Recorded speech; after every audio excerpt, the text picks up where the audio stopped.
Alrighty, we're moving on to what should be number 5, but it shows as number 6. What would be the effects of the graph of a linear parent function when f of x is replaced to 2f of x?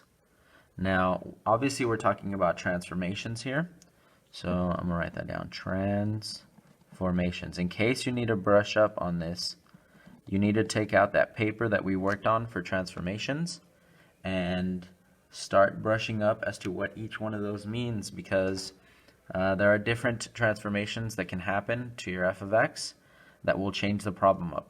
Now the one we're focusing on here is this 2 in front of f of x. So whenever we have a 2 in front of f of x, we know that there's going to be a vertical stretch.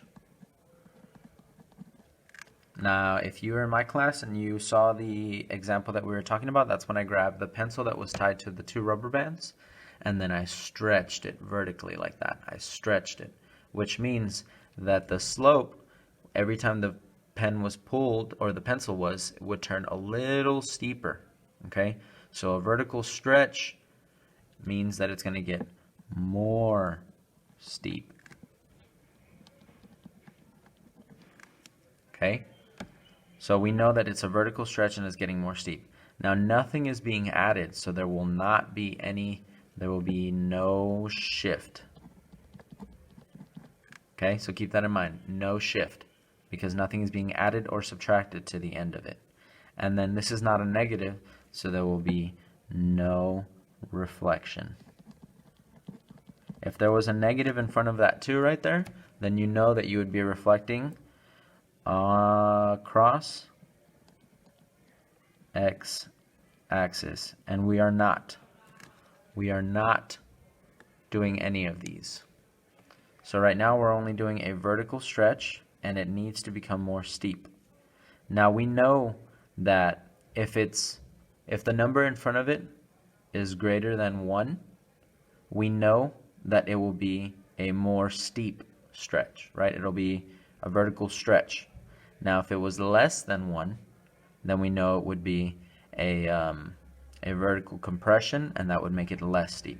So remember, if this number, which we call a properly, is greater than 1, then that means it becomes a vert stretch. And if the a is less than 1, then that means it becomes a vertical compression.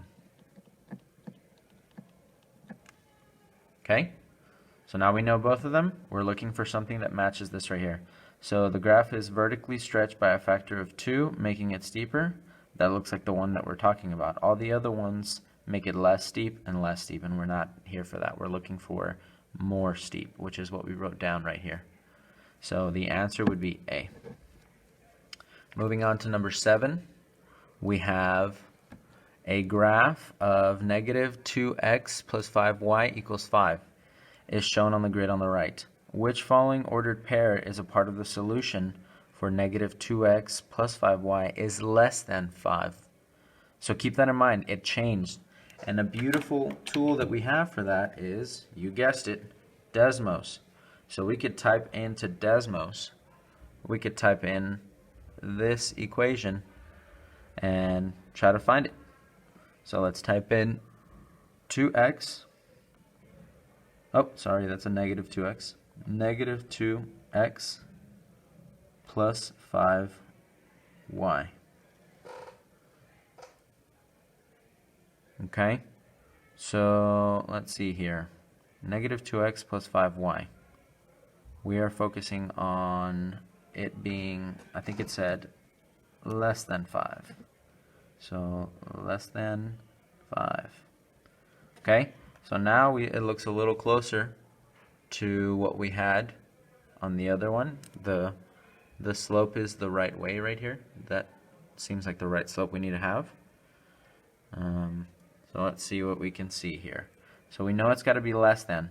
So if we plug in the points onto Desmos, if we plug in parentheses 0, comma 0, close parentheses, we're going to type in the next one, B is parentheses 0, comma, -1.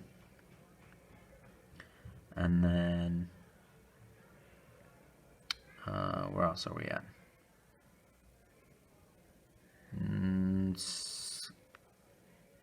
Parentheses 6, comma, 1, right there.